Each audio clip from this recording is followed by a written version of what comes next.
بسم الله الرحمن الرحيم، ازيكم حبايبي عاملين ايه؟ النهارده نعمل مع بعض كحك العيد. شايفين هو دايب ازاي؟ حلو جدا وناعم وطعمه ممتاز جدا جدا. عملنا منه كمان الالوان علشان نفرح الولاد.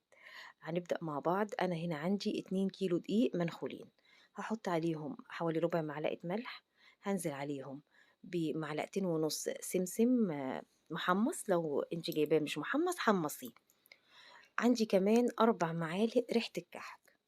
تمام كده، المعلقة المعيارية العادية، لو معلقة عادية من عندِك تاخديها بس ما تبقاش هرمية أوي.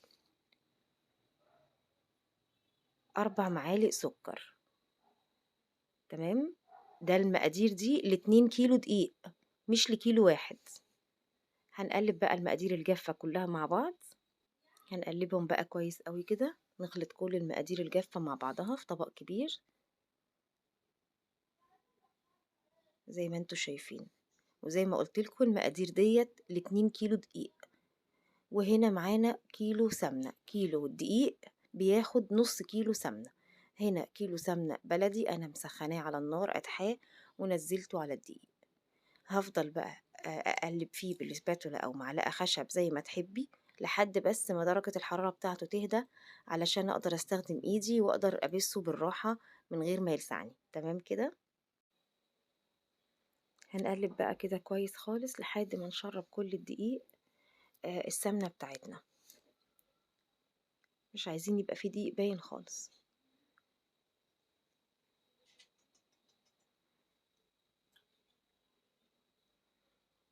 هي كده خلاص بردت معايا، يعني دافية. هبدأ بقى أبسها، ودي مهمة جدا. الخطوة دي مهمة قوي، إن الكحك يبقى ناعم، إن الكحك ما يفرش. كل المميزات الحلوة اللي احنا عايزينها في الكحك هي في خطوة البس ديت. أنا كمان لأن معايا هنا 2 كيلو دقيق فكانوا يمكن تقال على إيدي شوية، لكن لو انت هتعملي كيلو واحد العملية هتبقى أسهل كمان عليكي.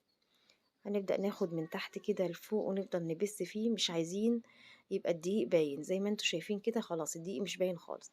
جبت هنا حوالي كوبايتين مية، وهحط عليهم معلقتين وربع خميرة، ممكن معلقتين بس لو المعلقة مليانة، بس أنا لقيت المعلقة كانت فاضية شوية. هقلبهم كويس وهنبدأ نلم الكحك بيهم.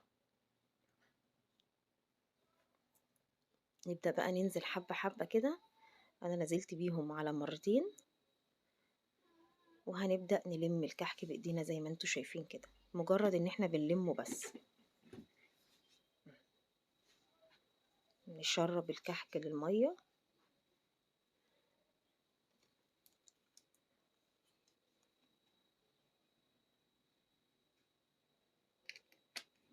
كده. معانا يبقى المقادير 2 كيلو دقيق عليهم كيلو سمنة.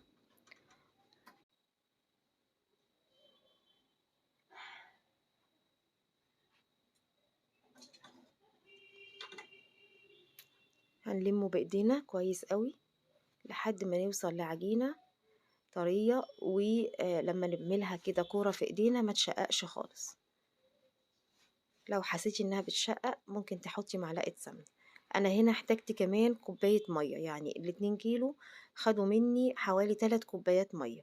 طبعا ده عشان نوعيات الدقيق بتختلف، فانتي حطي انزلي بيهم واحدة واحدة لحد ما العجينة تظبط معاكي. هنغطيها بقى ونبدأ نشكلها، بس غطيها عشان ما تنشفش. هنا انا خلاص فتحت الفرن. عايزة تعملي بقوالب الكحك اعملي، عايزة تعملي بالختامة، انا بحب الختامة بيطلع شكله زي الجاهز، يبقى كده شبه الجاهز بالظبط. قطعي بقى الكور صغيرة وحطيهم، هو مش هيفرش ولا حاجة يعني، فممكن يبقى المسافات قريبة مفيش مشكلة. أنا كده مشغلة الفرن على 200، ومشغلة معايا المروحة علشان هبدأ أحط في الرف اللي في النص. هياخد حوالي تلت ساعة، تلت من يعني من ربع لتلت ساعة هيكون السوا بأمر الله. إذا الفرن عندك بيسوي من تحت بس ومن فوق لأ، فلو لقيتيه من تحت خلاص احمر وعايزة تديله لون بس خفيف من فوق، افتحي الشواية. مش عايزة يبقى خلاص مفيش مشكلة.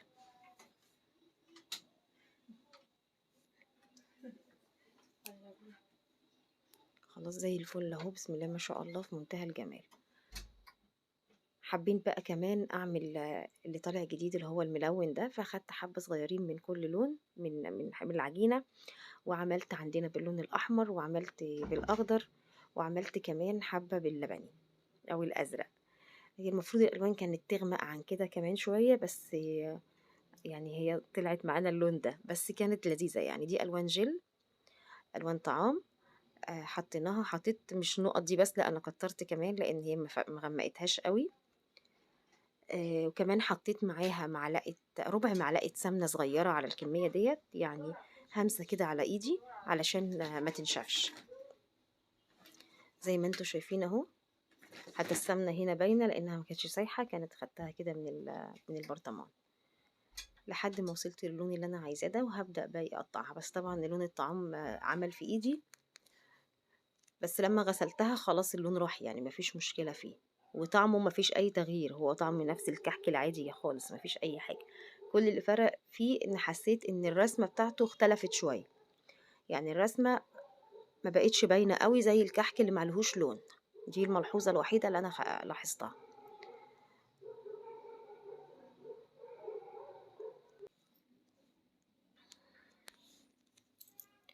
هكمل باقي التشكيل وكده. الصاج الأولاني في الفرن بيستوي. هو كمان شكله حلو قوي، يعني مبهج جدا، ولونه عجبني قوي وعجب الولاد بصراحة. وزي ما شايفين هو لذيذ جدا، شكله حلو. هنكمل بقى كل الكمية. أنا عملتها الأول كور وبعدين شكلتها بالختامة كده، وهنبدأ نسوي كده. انت عرفتي التسوية بالظبط، المقادير مظبوطة. المقادير دي مظبوطة جدا، امشي عليها بس وانت هتعملي كحك في منتهى الجمال. وهنا بقى اللون التاني، البنات اللي عملوه قالوا لي احنا يا ماما اللي هنعمل بقى بقية الألوان، فهم عملوا اللون الأخضر، وعلى ما أنا كمان قطعته كانوا عملوا اللون اللبني.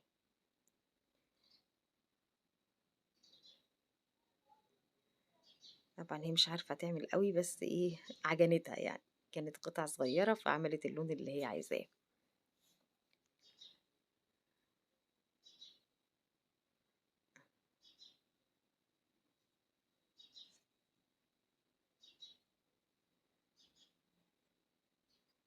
وصلنا كده لون فستقي كده جميل قوي بصراحة.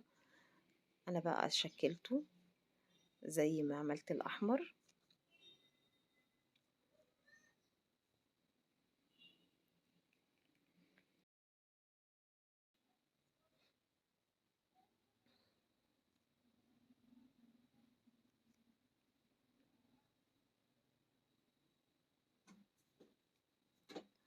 برضو عملته كله كور الأول، وبعدين أنا عملته بالختامة زي ما احنا متعودين. هكتب لكم برضو المقادير بالتفصيل فوق في البوست علشان تبقوا عارفين. وزي ما اتفقنا اللي انا عاملاه ده 2 كيلو دقيق،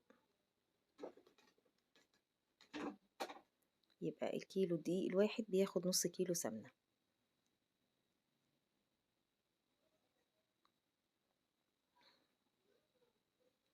شايفين بقى اللي طلع من الفرن في منتهى الجمال، تسويته حلوة جدا. انا ما فتحتش الشواية، انا كنت فاتحة المروحة وهي سوت من فوق ومن تحت. كنت ببدل الصاجات من القريب من القاعدة تحت لحد اللي فوق، يعني ببدل الصاجات على الرفين اللي عندي لحد ما اوصل للون اللي انا عايزاه. وده كمان اللون اللبني اللي انا قلتلكوا عليه حلو جدا برضو. كل سنة وانتوا طيبين، يا رب يعود عليكم الأيام بخير إن شاء الله. هنعمل مع بعض وصفات العيد كلها بأمر الله. جربوا الكحك ده وقولوا لي رأيكم فيه إيه، واعملوا كمان الكحك الملون ده للولاد، هيحبوه جدا. أنا سكرت حبة بس كده على قدنا، لكن أنا هشيله مش مسكر، هسكره ساعة التقديم بس. حاجة كده بقى في منتهى الجمال والطعامة والحلاوة، طعمه حلو جدا جدا جدا. لازم تجربوه وتقولوا لي رأيكم فيه إيه. شايفين الكحكاية، بسم الله ما شاء الله.